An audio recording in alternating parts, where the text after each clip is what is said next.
As we come into the autumn of the year, our focus in the garden begins to shift from the bright colors and flowers of the annuals and perennials into more of the basic structure of the garden and the things that will carry through into autumn and winter interest. And one of the kinds of things that we can plan on in the garden for this interest is the fruit that will appear on various plants. In the autumn in particular, we see this shift as a very dramatic sort of a color change, and as foliage begins to drop in many plants, the fruit becomes more apparent. Certainly one of the most dramatic of plants in the autumn landscape for use throughout the state of North Carolina is one of our very fine native plants. This is the Calocarpa americana, more commonly known as simply beautyberry, and it's certainly a fine name because it is a beautiful and a spectacular plant. It will grow, as I say, throughout the state, is native here, and it in the wild becomes a shrub that's probably 6 to 8 feet in height, but realistically in the landscape it's often even showier than it is in the wild, because as you take this out of the woods and bring it into the garden in full sun with fertilizer and water, it sets more fruit, it gets more colorful, and it really becomes an exciting plant. It is culturally one of the easiest of plants to grow with almost no site demands, no pests, no problems, and so forth. Now, one of the things about its use is perhaps one of the few limitations of the American beautyberry as it exists is this color. It's a striking and dramatic color, but there are certain places in formal landscapes where you may have a lot of red brick of certain colors particularly, that you may run into some clashes with this. We'd like to take a look at some of the different alternatives to the wild native one that you'd see that we have in our trials here and that are in the nursery trade that one might work with.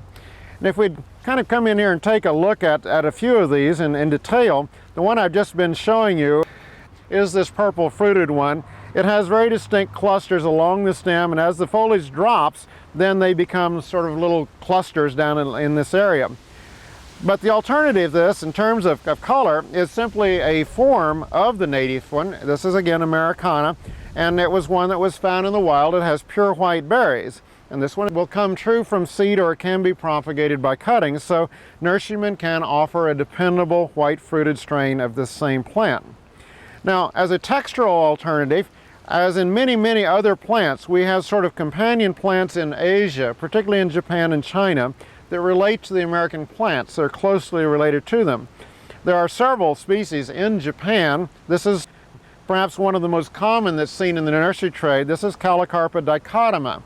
And as you will notice in looking at these two, the fruit are considerably smaller and spaced a little closer. They give you a more continuous stream along the plant. And again, with the finer leaves, it's a finer textured plant in the landscape, but giving very much the same color effect as you come along into the autumn. Now, again, as we saw before, there is also a white fruited form of this one. It's a very beautiful plant.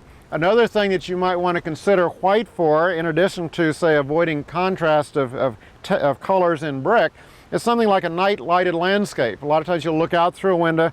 White reflects spotlights a lot better, and you'll get a better show than maybe some of the darker colored fruit.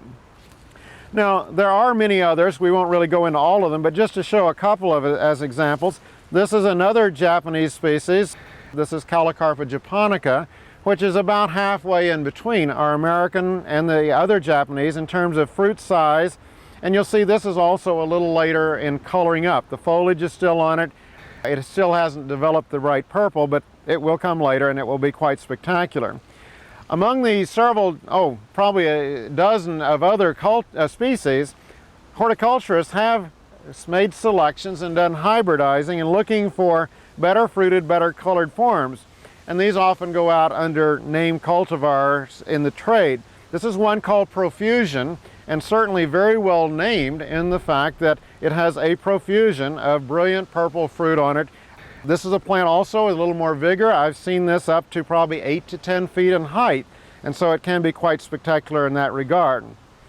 Now, with that as kind of a look at it, just a little bit about sort of culture and so forth. They're very easy to propagate. The wild species can be grown from seed quite readily with no special treatment, and then also they will root from softwood cuttings in the summer without any problems. So they're an easy and a fast plant to produce. And the nice thing from a gardener's standpoint in handling them in the landscape is they have essentially no insects or diseases. I've never seen a problem on them. They transplant easily, they take drought stress, they can take flooding in wet areas. Probably the only thing is they are showier in the sun. They'll grow in the shade, but they make a better fruit set in that area. So with this initial sort of look at their background and how to handle them, let's take a walk to another section of the Arboretum here and see how they look in the landscape. We've moved from the trial area of evaluation of the beauty berries into our formal perennial border to show you an example of how these beautiful shrubs can look in a landscape. And it really is important to use them in this sort of a manner, since they are somewhat of a single season focused plant of heavy use and interest in the fall. If you build a total garden around them, then you deal with the fact that they may be bare in the winter and maybe just foliage in the summertime.